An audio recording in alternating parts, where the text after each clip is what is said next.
Matapos sa matagumpay na paglulunsad ng weightlifting sa palarong pambansa 2025 bilang demo sport, sinisiguro ni Filipina Olympic gold medalist Heidelin Diaz Naranjo ang kanyang patuloy na suporta hanggang sa maging regular sport na ito sa annual grassroots competition.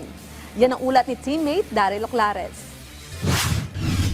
Malinaw na hinaharap para sa mga aspiring Olympic weightlifters sa Pilipinas dahil naging bahagi na ang weightlifting sa katatapos lamang na palarong pambansa 2025 sa Ilocos Norte. Naging posible ang paglunsad ng weightlifting sa palaro dahil na rin sa inisyatibo ng first ever Filipina Olympic gold medalist na si Heidelin Diaz Naranjo na nagsilbi bilang tournament director. Bagamat demo sport pa lamang ang weightlifting, napahanga pa rin umano ang 34-year-old Zamboangueña native sa tapang ng mga kabataang lumahok sa kabila man ng maikling panahon ng paghahanda.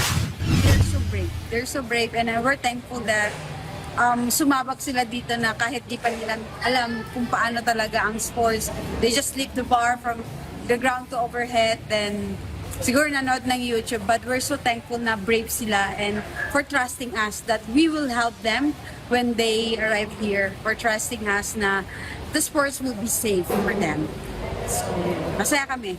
And we're so happy also to share the sports sa kanila. Dagdag pa ni Diaz Naranjo, hindi rito nagtatapos ang kanyang misyon sa pagpapalawig ng naturang sport na nagbigay sa kanya ng pinakamataas na parangal sa Olimpiada. Yes, I will be continue na mag-involve ako sa weightlifting dito sa palarong pambansa hanggat hindi pa naging regular sports, hanggat nakikita namin na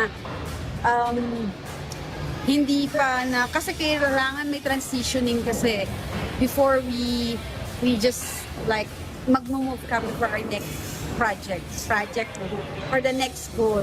So for now,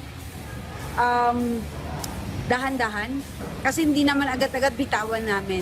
So kailangan na ma-educate namin yung coaches para for long term, coaches and technical officials.